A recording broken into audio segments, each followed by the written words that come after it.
You need to be a real man. Quit school and let me handle your job so we can start a family, she texted after telling me she'd already submitted my 2-week notice for me. I said, okay, finished my shift, returned my keys, and went home. A week later, her father called asking when I stare at my phone screen in the break room. 12-hour shift at the warehouse, 3 hours of sleep, and now this. The fluorescent lights buzz overhead while I read the text again. Hey viewers, before we move on with this story, make sure to hit that subscribe button and turn on notifications so you don't miss any updates. Trust me, you'll want to see how this plays out. I met Tessa Marlin back in high school. Small town, everyone knew everyone. She was the girl with big dreams about the perfect family life. White picket fence, the whole package. I was the kid working at the hardware store after school, saving every dollar for college. We started dating senior year. Nothing fancy. Pizza on Fridays, movies at the Dollar Theater. She talked about wanting a provider, a real man who could take care of a family. I liked that. Gave me something to work toward. After graduation, I got the forklift job at a distribution warehouse. Not glamorous, but it paid decent. 12-hour shifts, rotating schedule, physically exhausting. But I had a plan. I started taking classes at community college. Pre-vet program, 4.0 GPA so far. Tessa supported it at first, or seemed to. I covered our rent when her retail job cut her hours, paid her phone bill for 6 months straight when she couldn't find work, helped her move apartments 3 times. Never complained. That's what you do for your partner. But something shifted about 8 months ago. The complaints started subtle. You're never around anymore. You care more about school than me. When are you going to get a real career? I tried explaining. Vet school was the real career. The forklift job was temporary. I was building something. She didn't want to hear it. Her brother Rylan didn't help. Guy's 28, lives in his parents' basement, works maybe 20 hours a week doing odd jobs. But according to him, real men don't go to college. Real men just work and provide. The text I'm reading now is 8 paragraphs long. I'll spare you most of it. The summary: she wants me to quit school, quit the warehouse job, move back to her hometown 3 hours away, and take a security guard position at her dad's factory. Minimum wage, graveyard shift. To prepare for being a father, the text says. We're not even engaged. My coworker Colt walks into the break room. He sees my face. Tessa again? I hand him the phone. He reads, shakes his head. Man, that's some manipulative. Yeah. I text back a simple reply. We need to talk about this in person. Her response comes immediately. There's nothing to talk about. I already handled it. My stomach twists. What do you mean handled it? The 3 dots appear, disappear, appear again. I submitted your 2 weeks notice to HR, told them you had a family emergency and needed to relocate. They were very understanding. The break room tilts. She did what? I don't respond. I walk straight to HR. My shift supervisor, Linda, is just finishing up some paperwork. Linda, did someone submit a resignation for me? She looks confused, checks her computer. Oh yes. A woman called yesterday, said she was your fiancé. Family emergency in your hometown. You needed to move immediately to care for an ill relative. She asked if she could submit the paperwork on your behalf since you were so overwhelmed. My face heats. I never authorized that. Linda's expression shifts. Oh no. Can we void it? Absolutely. I'll handle it right now. Jace, I'm so sorry. We should have verified. It's not your fault, but my hands are shaking as I walk back to my station. Tessa didn't just suggest I quit. She tried to force it, without asking, without my consent. Colt finds me 20 minutes later. You good? She submitted my resignation without telling me. He whistles low. That's illegal, man. Like, fraudulent. I know. You gonna let this slide? I think about the tuition payment due next month. The certification exam I have scheduled. The veterinary program acceptance letter I got last week that I haven't even told Tessa about yet because I knew she'd react badly. No, I say. I'm not. That night, I drive to Tessa's apartment. She's decorated the living room with those TikTok aesthetic signs. Live, laugh, love type stuff. New throw pillows. Expensive-looking candles. She smiles when she opens the door. Like nothing happened. Hey baby, did you talk to your supervisor about transitioning out? I walk past her. We need to talk. About the move? I know it's sudden, but my dad really needs. You submitted my resignation without my permission. She blinks. I was helping you. You're too busy to handle everything yourself. That's not helping, that's controlling. Her expression shifts. The smile drops. Controlling? Jace, I'm trying to build a future with you. A real future. Not this fantasy where you're some big-shot veterinarian who's never home. It's not a fantasy. I got accepted to the state vet program. Silence. You what? I applied 6 months ago. Got the acceptance letter last week. Full scholarship based on my GPA and work experience. Tessa's face goes red. And you didn't think to discuss this with me? I'm discussing it now. After you've already made the decision. The irony isn't lost on me. Like you made the decision to quit my job for me? She starts crying. Not the genuine kind. The manipulative kind I've seen before.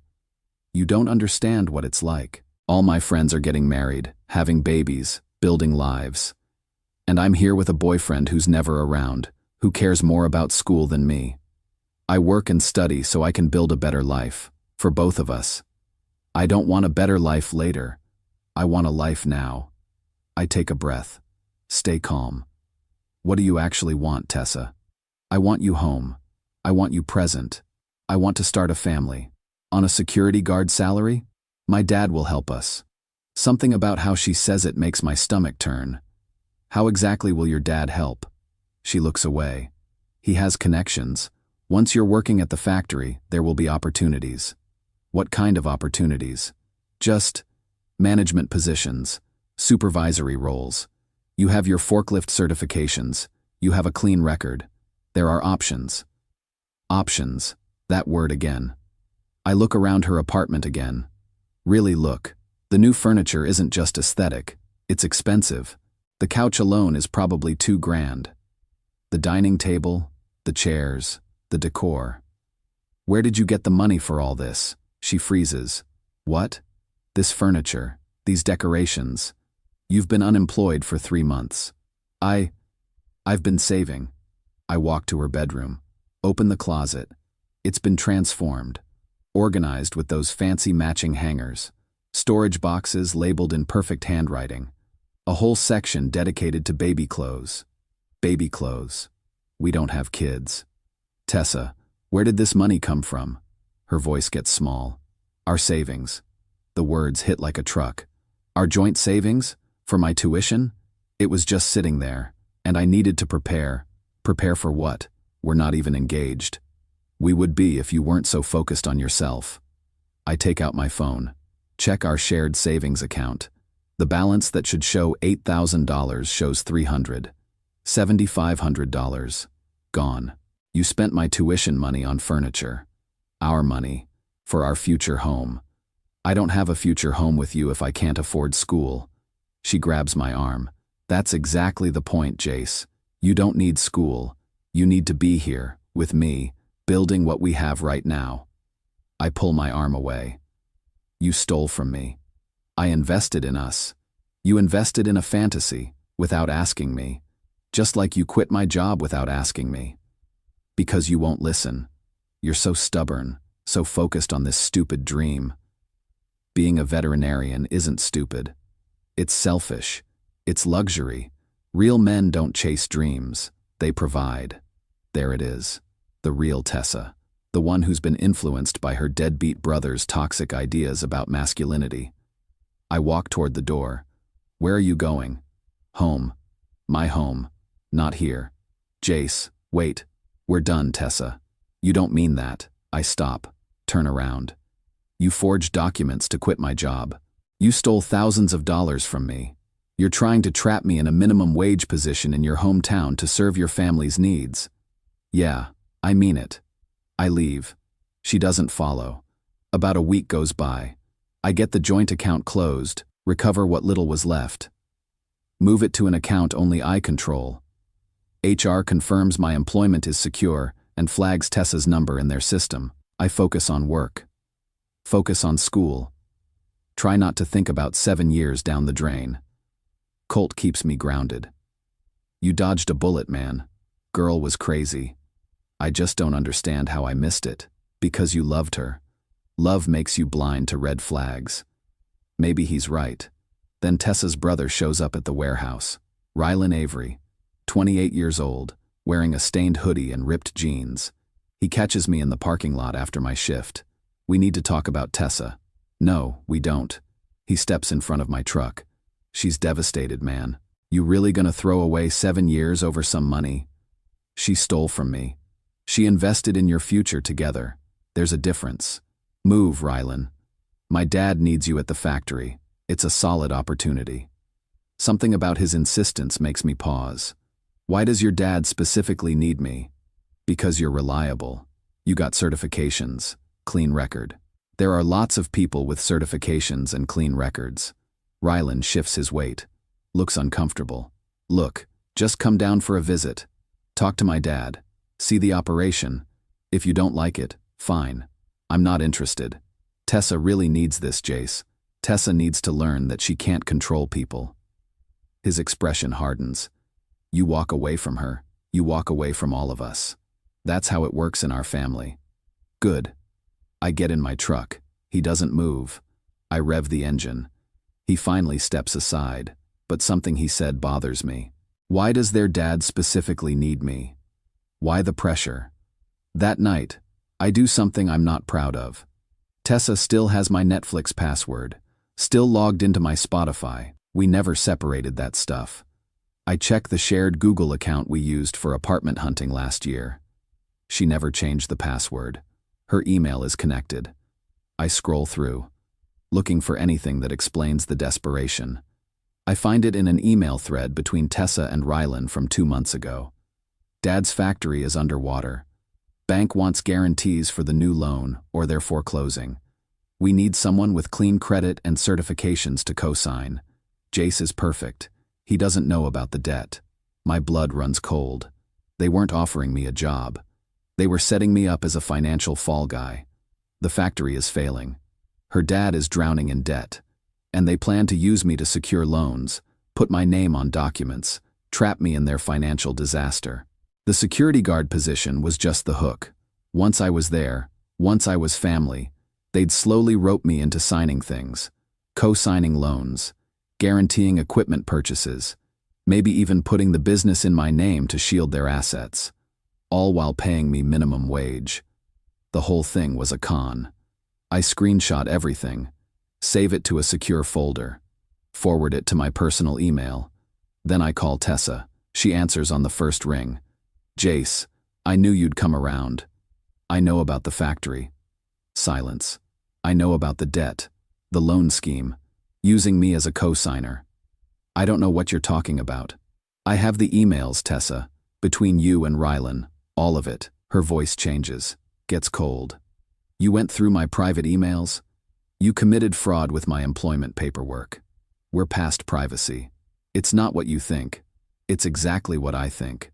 You wanted me to quit school, move to your hometown, and sign my financial life away to save your dad's failing business. My dad is struggling. We need help. Then ask for help. Don't manipulate and lie. You would have said no. Of course I would have said no. I'm not going to tank my future for your family's bad business decisions. She starts crying again. Real tears this time. We're going to lose everything. The factory, the house, everything. I thought if you loved me. Love isn't signing blank checks. Love isn't destroying my career for your family's mistakes.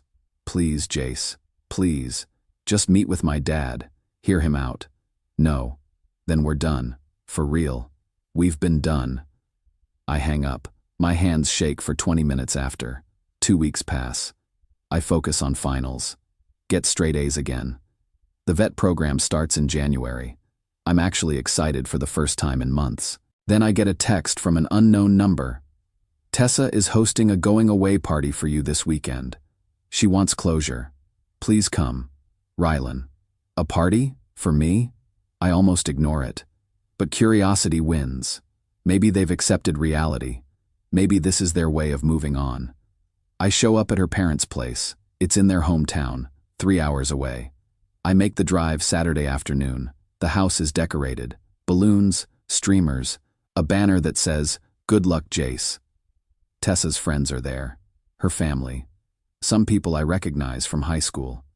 She greets me at the door, smiles like nothing happened. "I'm glad you came. This is weird, Tessa. I wanted to send you off properly. Show there are no hard feelings. Something feels off. But I stay. The party is normal at first.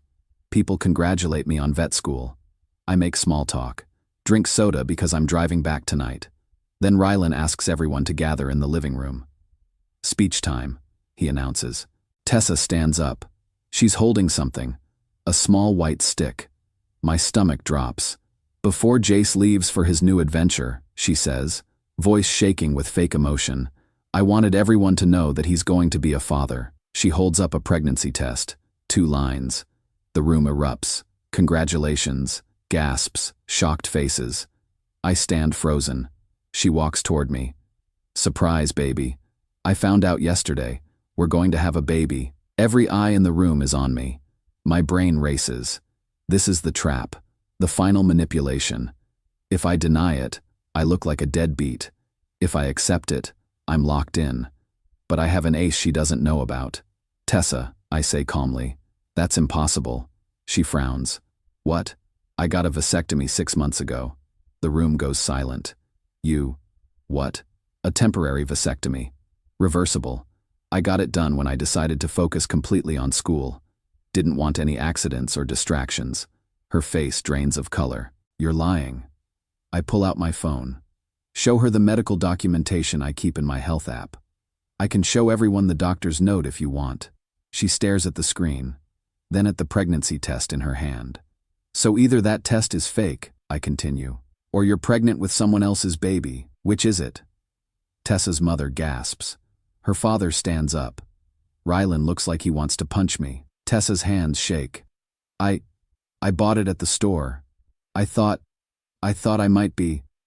"You thought a fake pregnancy test would trap me into staying." Tears stream down her face. "Real ones now. I love you." "No. You love the idea of controlling me." I reach into my bag, pull out printed copies of the email thread, start handing them to people. "Since we're sharing news, let me share something else. Tessa and her family have been planning to use me as a financial pawn to save their failing factory. They wanted me to quit school, move here, and co-sign loans for a business that's drowning in debt. The security guard job was just bait." Tessa's father's face turns purple. "That's private information. That I found when your daughter accessed my accounts without permission. Just like she submitted fraudulent resignation paperwork for my job. Just like she stole $7,500 from our joint savings to buy furniture for a fantasy life I never agreed to." People read the emails. Whispers spread.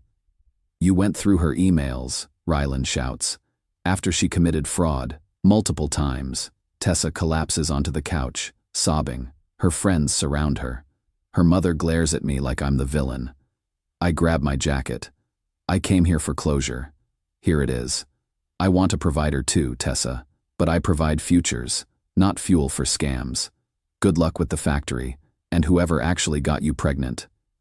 I walk out. Nobody stops me. The drive home feels like the first real breath I've taken in months. I'm in my final year of vet school. Top of my class. I bought an old pickup truck, fixed it up, and run a mobile vet service on weekends for farm animals in rural areas. It pays well and gives me hands-on experience. I live alone, small apartment near campus. Quiet, simple. I heard through mutual friends that Tessa's family lost the factory, foreclosure. Her dad filed for bankruptcy. Rylan still lives in their basement, now helping his dad with odd jobs to pay off debts. Tessa moved to another state, works retail again, still posting on social media about wanting the perfect family life someday. Sometimes people ask if I'm lonely, if I miss having a partner. Honestly, no. I learned something crucial. Real love doesn't demand you sacrifice your future. It doesn't manipulate, control, or trap. It doesn't steal, or lie, or scheme. Real love supports growth. celebrates ambition, stands beside you, not in front of you blocking the path. I'm not against relationships. I'm just done with ones that require me to shrink myself to fit someone else's fears. My dream of being a veterinarian is coming true. I'm building the life I actually want. I'm alone, yeah, but I'm free. And that's worth more than any fantasy Tessa tried to sell me. Thanks for watching this whole story unfold. Make sure to subscribe to the channel and hit that like button.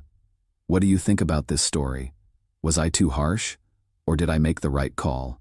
Share your thoughts in the comments below. I read them all. Stay strong out there, and remember, never let anyone steal your future for their comfort. Peace.